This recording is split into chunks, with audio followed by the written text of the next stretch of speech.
హెచ్ఆర్పిడబ్ల్యూఏఓ TV channel ప్రేక్షకులకు హెచ్ఆర్పిడబ్ల్యూఏఓ సంస్థ తరపున హృదయపూర్వక నమస్కారాలు తెలియపరుస్తూ ఈరోజు మనం చర్చించుకునే అంశం వక్ఫ్ బోర్డు భూముల గురించి.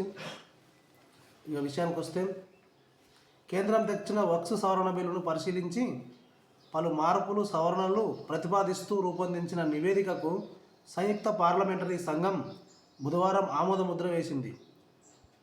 15-11 మెజారిటీతో కమిటీ సదరు రిపోర్టును అంగీకరించిందని BJP MP JPC chairman Jagdambika Pal విలేకరులకు తెలిపారు.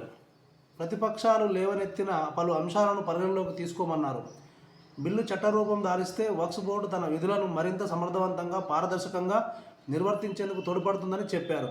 వక్ఫ్ ఆస్తుల ప్రయోజనాలు పొందే వారి జాబితాలో తొలిసారి పస్మాందా, ముస్లింలు, పేదలు, మహిళలు, అనాథలను చేర్చాలన్నారు.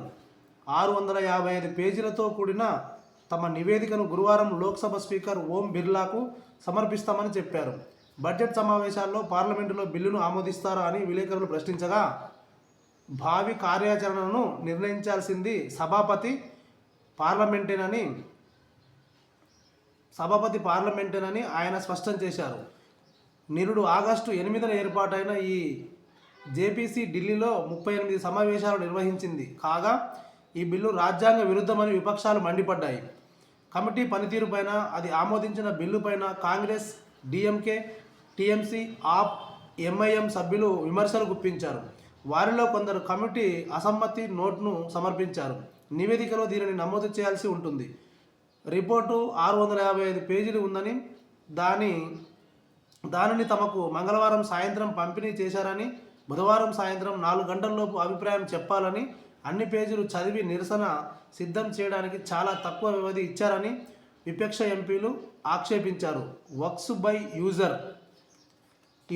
యూజర్ దీర్ఘకాలం వక్ఫ్ బోర్డు వినియోగంలో ఉండే ఆస్తి దానికే శాశ్వతంగా సంక్రమిస్తుంది, కోర్టుల్లో సవాల్ చేయడానికి వీల్లేదు అనే నిబంధనను తొలగించడాన్ని ఓవైసీ వ్యతిరేకించారు.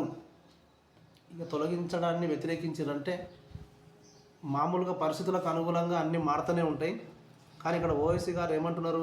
దీర్ఘకాలం వక్ఫ్ బోర్డు వినియోగంలో ఉండే ఆస్తి దానికే శాశ్వతంగా సంక్రమిస్తుంది, కోర్టుల్లో సవాల్ చేయడానికి వీలు లేదు. ఎందుకు కోర్టులో సవాల్ చేయడానికి వీలు లేదు?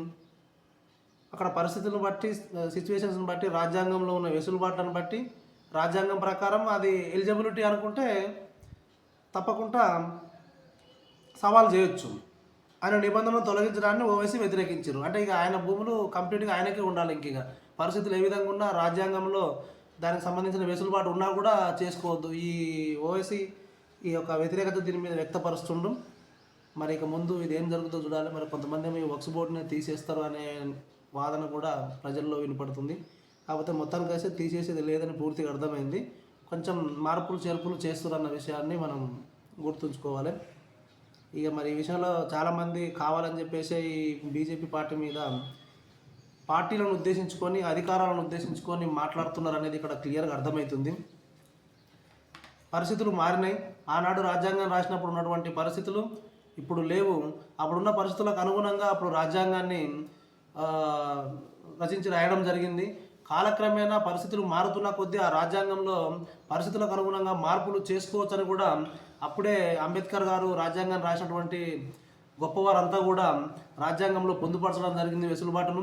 ఆ రాజ్యాంగం వెసులుబాటు ప్రకారమే ప్రభుత్వాలు చట్టాలను మార్చడం జరుగుతుంది కొంతమేరకు. కానీ పూర్తిగా రాజ్యాంగాన్నే మార్చేస్తున్నారని చెప్పేసి కొంతమంది దాని మీద ప్రత్యేక సభలు ఇవన్నీ ఏర్పాటు చేసి కావాలని చెప్పి కేంద్ర ప్రభుత్వాన్ని ఇబ్బంది పెడుతున్నారని చెప్పి అనిపిస్తున్నది. నిజంగా ఒకవేళ కేంద్ర ప్రభుత్వం వారు ఏమైనా రాజ్యాంగానికి విరుద్ధంగానే ఏమైనా చేస్తే దానికి చట్టపరంగా వీరు కూడా దాని గురించి కోర్టులలో ఆశ్రయించడానికి అవకాశాలు ఉన్నాయి.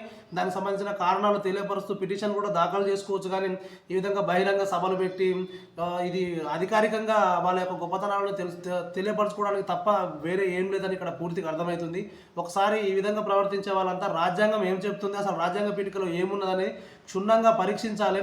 ఎక్కడ తప్పుదు? ఇప్పుడు మనం సమాజంలో మనం ముందుకెళ్తున్నప్పుడు ఒక మాటకు 4 రకాల పర్యాయ అర్థాలు తీసుకోవాల్సిన సందర్భాలు ఎన్నో ఎదురవుతాయి. ఫస్ట్ పాజిటివ్ ఆలోచించండి, తర్వాత నెగిటివ్ గురించి ఆలోచించండి. రెండు ఆలోచించిన తర్వాత ఎక్కువ దేని పర్సంటేజ్ ఎక్కువ ఉందనేది చూసిన తర్వాత, న్యాయం దేనికి ఉందనేది చూసిన తర్వాత ఫైనల్ నిర్ణయం ఉంటుంది. మన రాజ్యాంగం కూడా మ్యాక్సిమం ఆ విధంగానే ఉంది. కానీ మన రాజ్యాంగమే కొంతమంది రాజ్యాంగాన్ని అంబేద్కర్ కరెక్ట్ రాయలేదని కొంతమంది, రాజ్యాంగాన్ని మారుస్తున్నారని కొంతమంది, ఈ విధంగా ఇరు వర్గాలు కూడా మాట్లాడుకోవడం అనేది కరెక్ట్ అయిన విధానం కాదు. అది రాజ్యాంగం కరెక్ట్గా ఉన్నది. మారవలసింది కేంద్ర రాష్ట్ర ప్రభుత్వాలు, సమాజం మారాలి, కానీ రాజ్యాంగాన్ని మారాలనేది ఏం లేదు. కాకపోతే పరిస్థితులకు అనుగుణంగా కొన్ని కొత్త అమెండ్మెంట్స్, మనం కొత్త చట్టాలని మార్పులు చేర్పులు చేసుకుంటూ వస్తూనే ఉన్నాం. అది ఇప్పటి నుంచి కాదు, అది రాజ్యాంగం రాసిన అప్పటి నుంచి స్టార్ట్ అయింది, అలా జరుగుతూనే ఉంది.